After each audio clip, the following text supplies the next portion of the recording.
Hi guys, कैसे हैं आप लोग? I hope all of you are safe and doing good.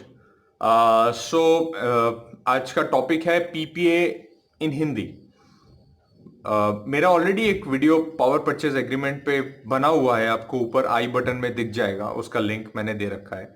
And उसमें मैंने काफी एग्जॉस्टिवली समझाया था कि पावर परचेज एग्रीमेंट बनाने के लिए कौन से कंपोनेंट जरूरी होते हैं।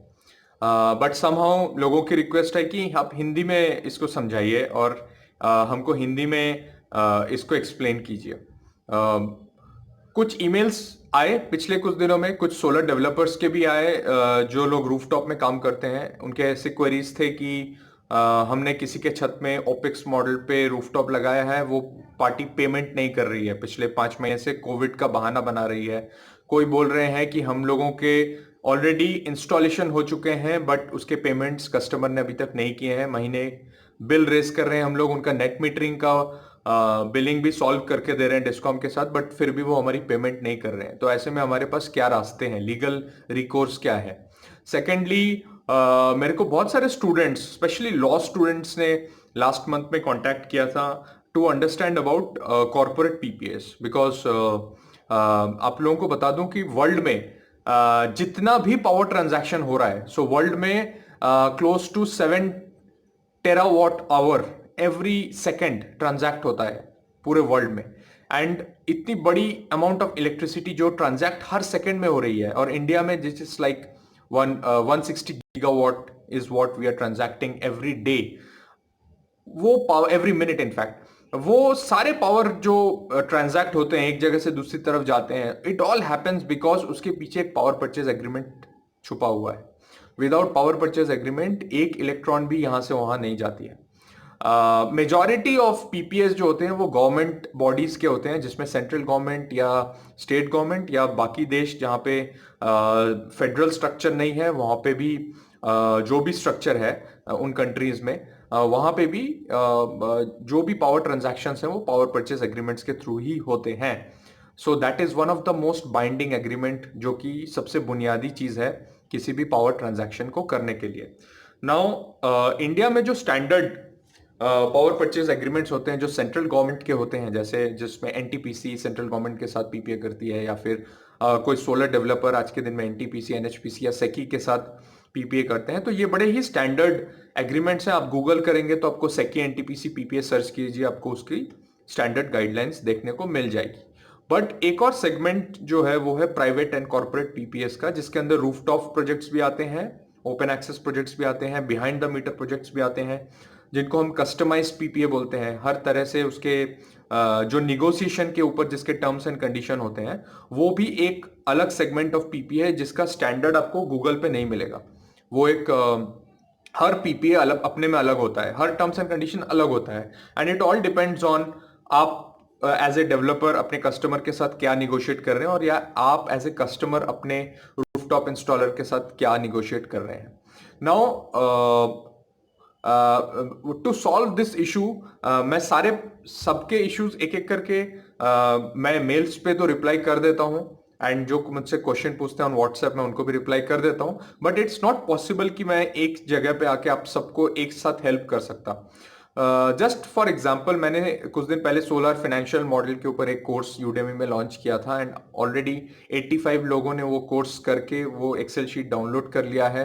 And now at least they have a fair bit of idea कि एक सोलर प्रोजेक्ट का बिजनेस मॉडल कैसे रन करना होता है, फिनेंशियल सेंसिटिविटीज कैसे रन करनी होती हैं। So I think that's a good thing what we did. एक ही जगह पे एक रिपोजिटरी बना के कोर्स बना दिया और उसको समझा भी दिया कि इसको कैसे समझना है। So that is what I did for the solar financial model.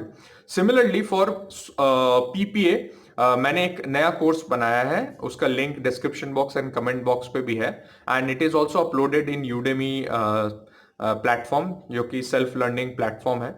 And उसमें भी मैंने समझाया है इंग्लिश में कि स्टेप बाय स्टेप आपको इस पीपीएस में क्या मेजर पॉइंट्स हैं। नाउ एक सवाल ये उठता है कि हम हिंदी में पीपीए कर सकते हैं कि नहीं, तो इसका आंसर है no, because as per Indian Contract Act 1872 the non negotiable instruments in the court is always in English.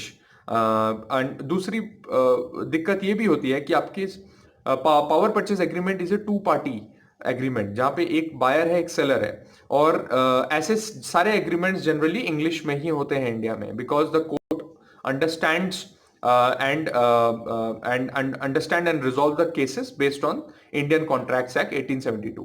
So where the medium of transaction is English. So medium of correspondence, medium of resolution is English. So पहली बात तो आपके सारे PPS English में होने चाहिए. Secondly कुछ लोग ये भी पूछते हैं कि अब हम जो पीपीए साइन कर रहे हैं वो कितने रुपए के नोटरी स्टैम्प पेपर में करें. तो आइडियली 100 रुपए के स्टैम्प पेपर में, नोटराइज्ड स्टैम्प पेपर में पीपीएस को प्रिंट किया जाता है और साइन किया जाता है.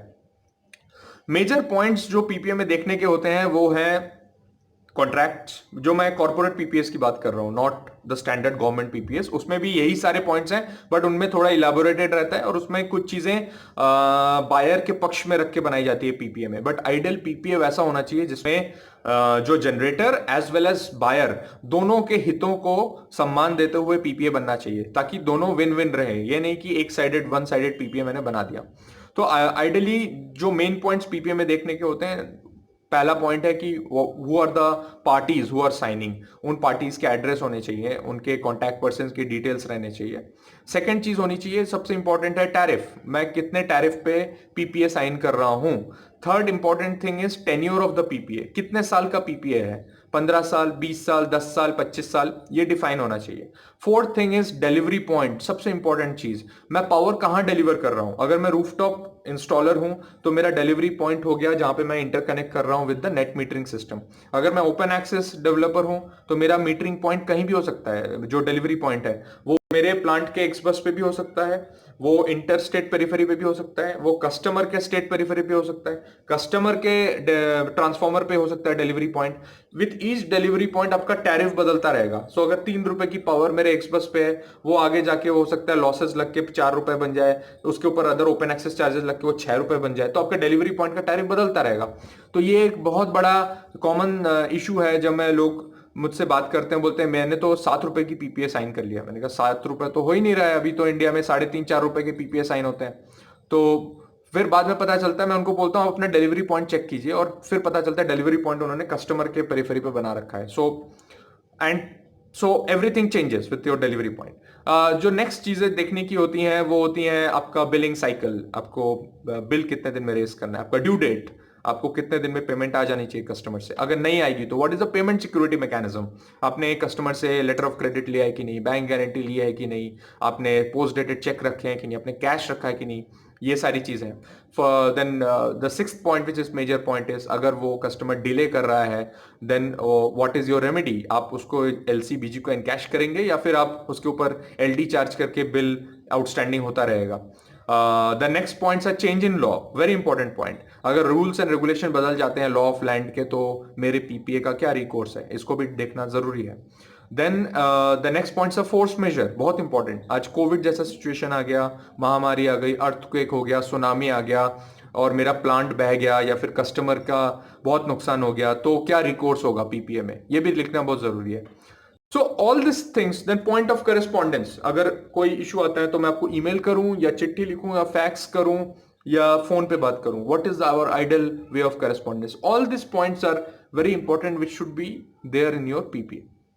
तो मैंने ये सारे पॉइंट्स डाल के एक मॉडल ड्राफ्ट पीपीए इस कोर्स में डाला हुआ है. जो लोग ये कोर्स करेंगे उनको ये पीपीए मिल जाएगी. डाउनलोड करने का ऑप्शन है वहाँ पे, वो वर्ड फाइल मिल जाएगी. आप उसको अपने तरीके से कस्टमाइज करके कस्टमर के साथ साइन कर सकते हैं, नोटराइज करवा के प्रिंट कर सकते हैं, and your this job is done. ये चीज़ आप किसी लॉयर से कराएंगे तो again fees will be very very high.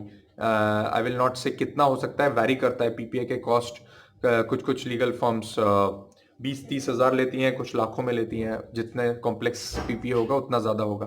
So I hope I could answer some question and queries. आप ये कोर्स करेंगे तो आपके बाकी जो भी सवाल होंगे आप मेरे को चैट बॉक्स में डाल सकते हैं, मैं आपको रिप्लाई करूंगा. And I hope you will like this. So just complete this course and let me know if you have any further doubt. And जो लोग नए हैं, you can go through other courses which I have given in the description box to get a good knowledge about Indian power sector. So have a good day. Bye bye.